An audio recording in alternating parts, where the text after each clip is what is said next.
आतंक मुक्त कश्मीर की फिजा आज बदली बदली नजर आ रही है, तो इसका क्रेडिट प्रधानमंत्री नरेंद्र मोदी को जाता है। आज कश्मीर का युवा शांति चाहता है, विकास चाहता है। आज कश्मीर के बच्चों के हाथों में पत्थर नहीं हैं, किताबें हैं, और ये सब मुमकिन हुआ मोदी सरकार के मिशन कश्मीर की बदौलत। इसके साथ ही कश्मीर में अलगाववाद का पूरी तरीके से सफाया हो गया है। हुर्रियत के दो संगठनों ने अलगाववाद से पूरी तरीके से किनारा कर लिया और इस कदम को केंद्रीय गृह मंत्री अमित शाह ने प्रधानमंत्री मोदी की जीत बताया। अमित शाह ने हुर्रियत से जुड़े हुए दो संगठनों के अलगाववाद छोड़ने की घोषणा का स्वागत किया। शाह ने सोशल मीडिया एक्स पर पोस्ट करते हुए कहा है कि कश्मीर में अलगाववाद इतिहास बन चुका है। मोदी सरकार की एकीकरण नीतियों में यानी कि इंटीग्रेशन पॉलिसीज ने जम्मू कश्मीर से अलगाववाद को खत्म कर दिया। हुर्रियत से जुड़े हुए दो संगठनों ने अलगाववाद से सभी संबंध तोड़ने की घोषणा की है।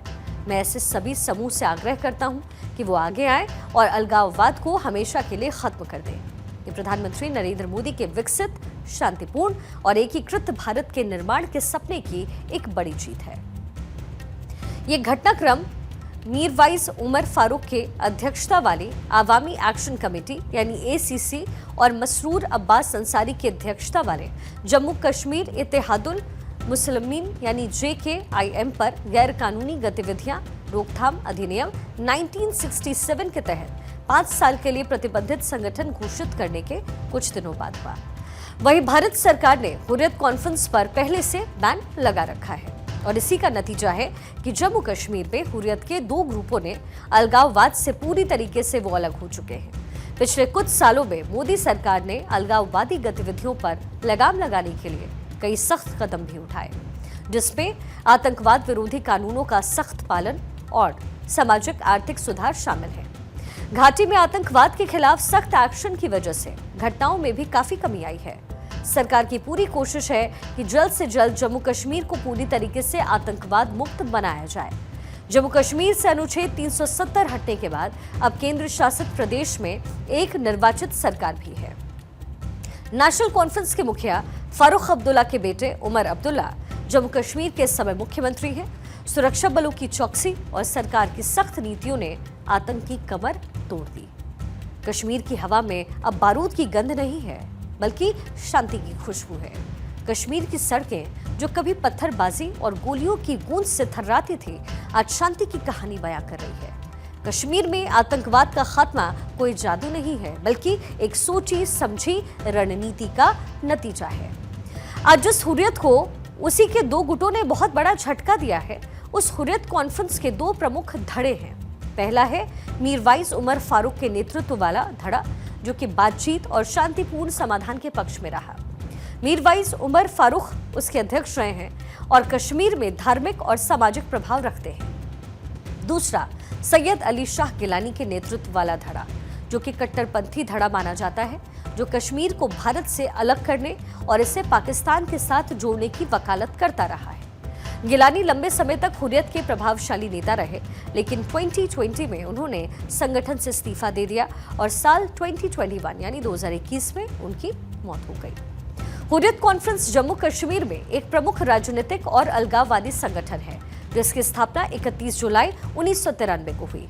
ये संगठन 26 विभिन्न समान विचारधारा वाले समूहों का एक पूरा गठबंधन है, जिनका मकसद कश्मीर की आजादी रहा है।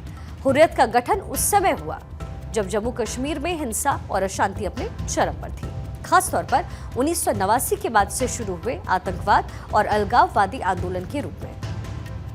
इसे कश्मीर घाटी में अलगाववादी भावनाओं को संगठित करने और राजनीतिक मंच प्रदान करने के लिए बनाया गया था। साल 2023 में संसद में गृह मंत्री अमित शाह के आतंकवाद को लेकर सख्त तेवर देखने को मिले थे। अमित शाह ने अनुच्छेद 370 के खात्मे का जिक्र करते हुए कहा था कि किस तरीके से नरेंद्र मोदी के नेतृत्व वाली सरकार ने जम्मू कश्मीर से आतंकवाद को खत्म कर दिया है और अब घाटी में कोई पत्थर नहीं फेंक सकता। शाह ने कहा था कि अगर बात करनी होगी तो घाटी में युवाओं से करेंगे। साथ ही ये भी साफ कर दिया कि ना हुर्रियत से बात करेंगे और ना पाकिस्तान से बात करेंगे। हम ना हुर्रियत से चर्चा करेंगे, ना जमीयत से करेंगे, ना पाकिस्तान से चर्चा करेंगे। अगर मान्यवर हम चर्चा करेंगे तो घाटी के युवाओं से चर्चा करेंगे, वो हमारे अपने हैं, हम उनके साथ चर्चा।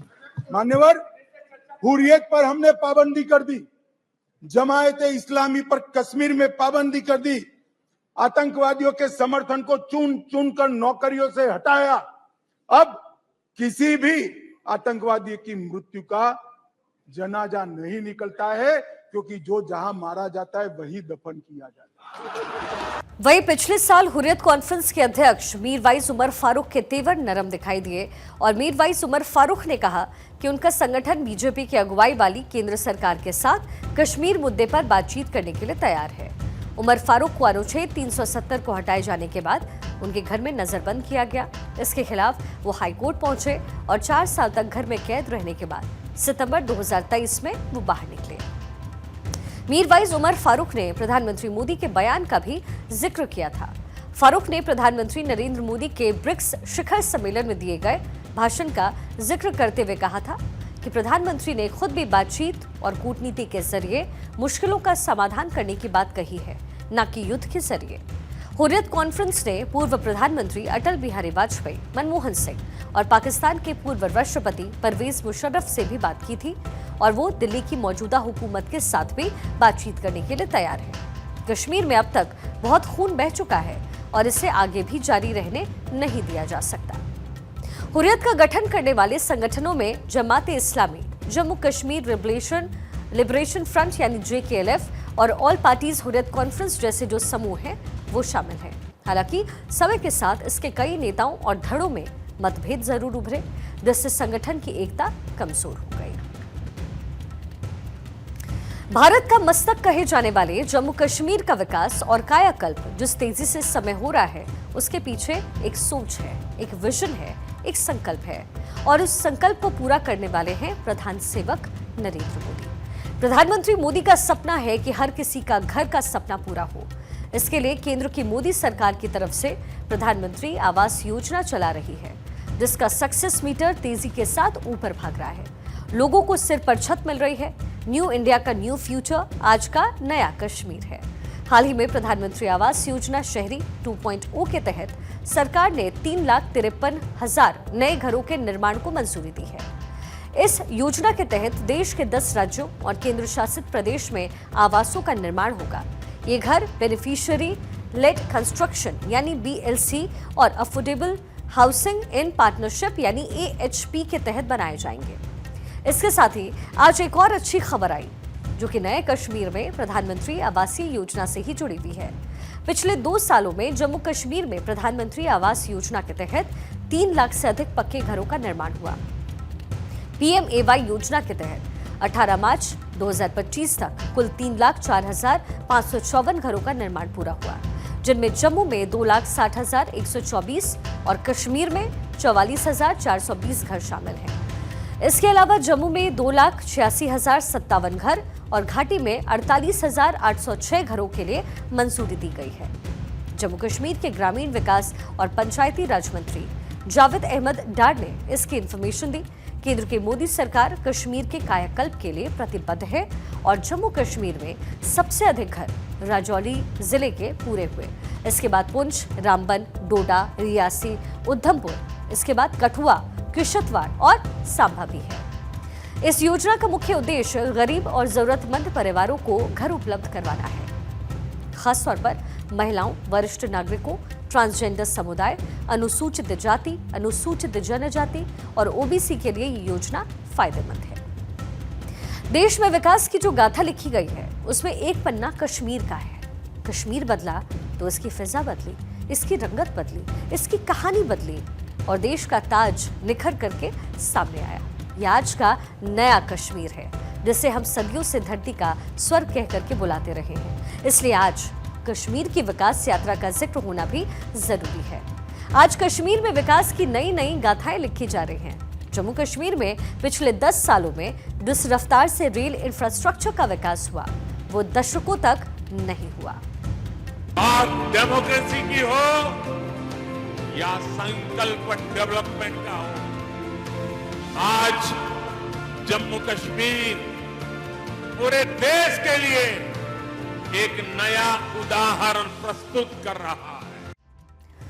धारा 370 हटने के बाद एक और जहां कश्मीर के विकास को गति मिल रही है, वहीं घाटी पर मोदी सरकार की खास नजर है।